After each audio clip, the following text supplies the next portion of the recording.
झोपड़ी के भाग आज खुल जाएंगे, राम आएंगे। मेरी झोपड़ी के किसके पुत्र हो और यहाँ क्या कर रहे हो? मेरे माता पिता नहीं है, मैं गंगा के किनारे ही रहता हूँ। तो फिर मेरे साथ आश्रम में चलना। मैं आश्रम में अकेला रहता हूँ, तेरे साथ रहते हुए मुझे आनंद होगा। मैं आपके आश्रम आऊंगा, लेकिन मेरा शरीर देख लो बाबा जी। मतलब क्या कहना चाहता है तू? और तेरा नाम क्या है? मेरा नाम अढ़ैया है। अढ़ैया? ऐसा नाम तो इस प्रदेश में नहीं पाया जाता। इसमें कोई प्रदेश से मतलब नहीं है। इस उम्र में मैं 2.5 किलो की बाटी अकेला खाता हूँ और उसके साथ शाक, भाजी, दाल, चावल, मिठाई ये सब अलग से खाता हूँ। इसी कारण लोग मुझे अढ़ैया कहते हैं। अरे कुठार भरे हैं बच्चा, तुझे जितना खाना हो उतना खाना। और ये अढ़ैया नाम भी मुझे पसंद आया। तो चल आश्रम। आप कहोगे उतना काम करूँगा बाबा जी, लेकिन खाना खिलाने में कोई कमी मत रखना। 2.5 किलो की बाटी तो चाहिए ही मुझे, फिर खुराकी बढ़े तो कुछ कह नहीं सकता। अरे भाई तू खाना जितना खाना हो उतना। तो चल, ये हमारा आश्रम है, यहाँ तुझे जितना खाना हो उतना खाना। लेकिन हमारे आश्रम का एक नियम है कि एकादशी के दिन उपवास होता है। मतलब उपवास में क्या करना होता है? उस दिन आश्रम में चूल्हा नहीं जलेगा, उस दिन भूखा ही रहना होता है। वो महीने में कितनी बार आती है? 2 बार, एक पूर्णिमा की एकादशी और दूसरी अमावस्या की। तो 2 दिन भूखा रहना पड़ेगा। हाँ। नमो नारायण, मैं जा रहा हूँ। पर क्यों? नहीं बाबा जी, एकादशी के उपवास करने पड़े ये मुझे पसंद नहीं है। पर 15 दिन में एक बार तू फल भर पेट खा लेना, दूध ज्यादा पी लेना। नहीं बाबा जी, बाटी तो चाहिए ही 2.5 किलो। पर आश्रम का नियम है। वो जो भी नियम हो, या तो नियम सुधारो या तो मुझे जाने दो। ठीक है, तू खाना, लेकिन आश्रम में चूल्हा नहीं जलेगा। मुझे बचपन से ही गरीबी ने कई कलाइयाँ सिखा दी हैं। मुझे रसोई बनाना आता है। तो फिर आटा सब्जी लेके आश्रम से दूर जंगल में जाके वहाँ रसोई बनाकर पा लेना। वैसे तू एकादशी करता तो मुझे आनंद होता, लेकिन तू समझता नहीं है। पर ठीक है, आश्रम में रसोई मत बनाना। ठीक है बाबा जी, एकादशी के दिन आप रसोई का सामान देना, मैं दूर जंगल में जाके रसोई बना के पालूंगा। कल एकादशी है। हाँ बाबा जी, आप मुझे रसोई का सामान देना, मैं बाहर जाके खाऊंगा। आप यहाँ एकादशी करना। पर बेटा, अभी भी कह रहा हूँ, आश्रम के नियम का उल्लंघन मत कर। बाबा जी, तो फिर आप मुझे जाने दो।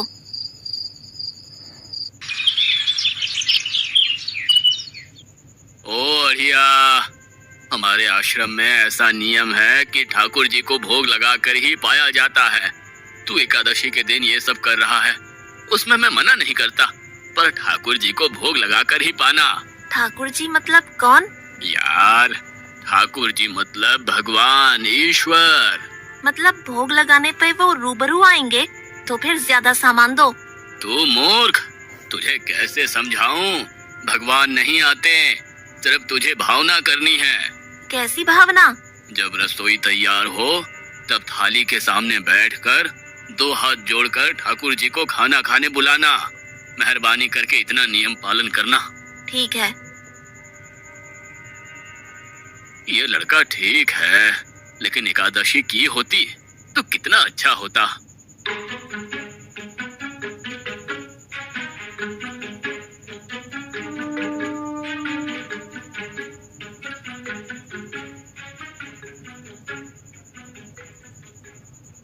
गुरुदेव के ठाकुर, आप खाना खा लो।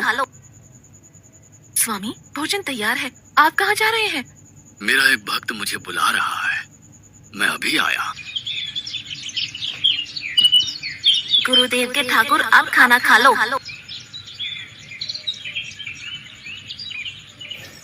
ओह भैया, आप कौन हैं? गुरुजी का ठाकुर हूँ। गुरुजी के ठाकुर? बाबा जी तो कहते थे ठाकुर जी नहीं आते, और आप आए। बाबा जी ने मुझे ठगा, और आपने भी ठाकुर। कुछ तो मर्यादा रखो ठाकुर, तुरंत दूसरे की बनाई रसोई पे टपक पड़े।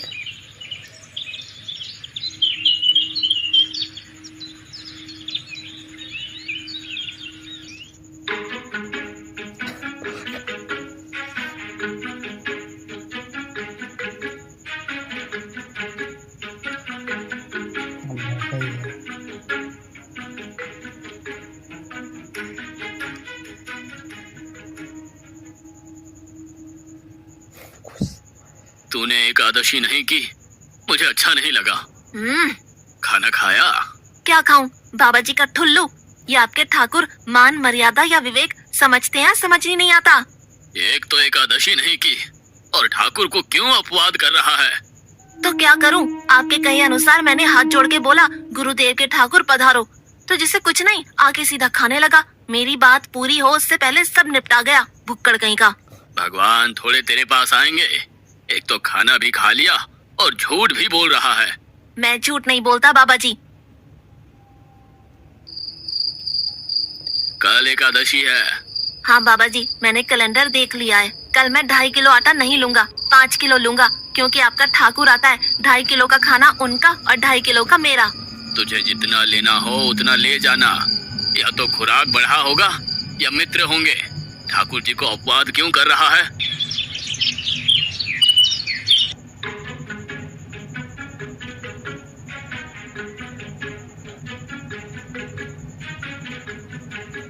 खाना बना लेता लेकिन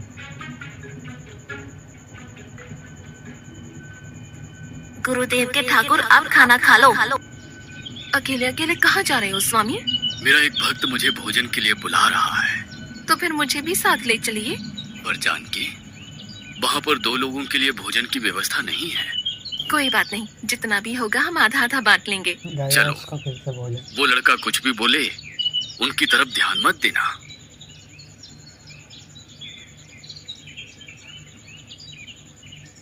गुरुदेव के ठाकुर अब खाना खा लो। ठाकुर, ये बहन कौन? वो मुझे बहन कहता है। जानकी चुप रहो, भोजन पाने लगो। ठाकुर, ये है कौन? ये मेरी पत्नी है। तो आप शादीशुदा हैं? पहले बोलते होते। अकल है कि नहीं? खाओ खाओ।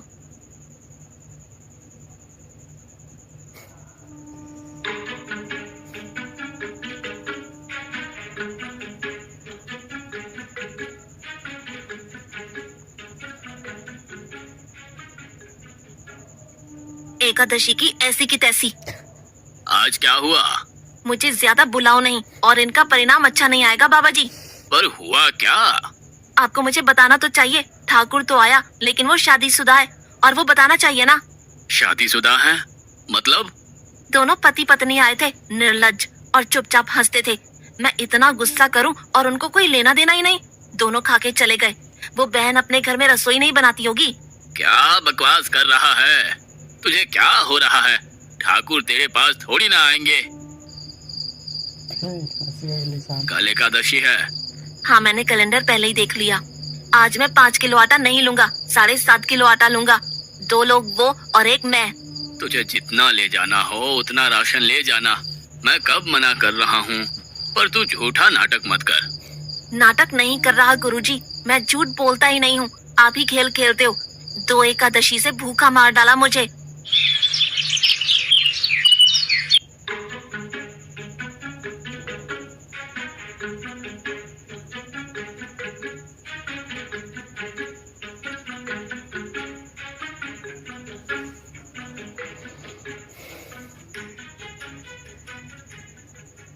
गुरुदेव के ठाकुर अब खाना खा लो।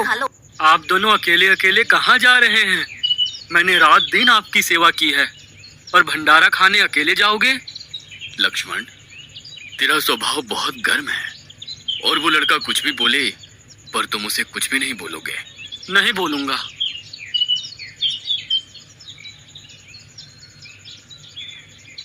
गुरुदेव के ठाकुर अब खाना खा लो।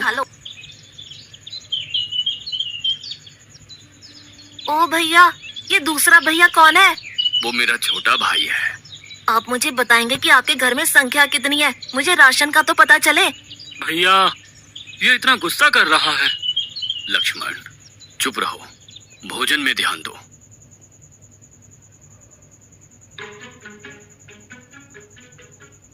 आज तो ठीक से खाना खाया ना? मुझे गुस्सा मत दिलाओ बाबा जी।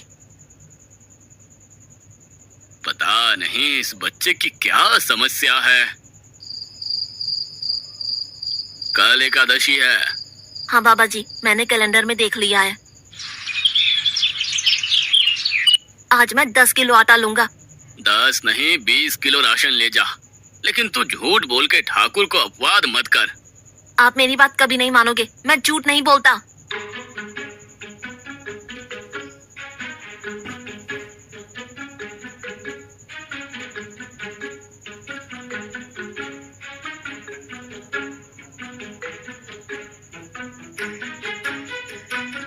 गुरुदेव के ठाकुर, अब खाना खा लो। आज मैं भी आपके साथ आऊंगा प्रभु। चलो हनुमान, वहाँ कुछ बोलना नहीं, चुपचाप भोजन पा लेना।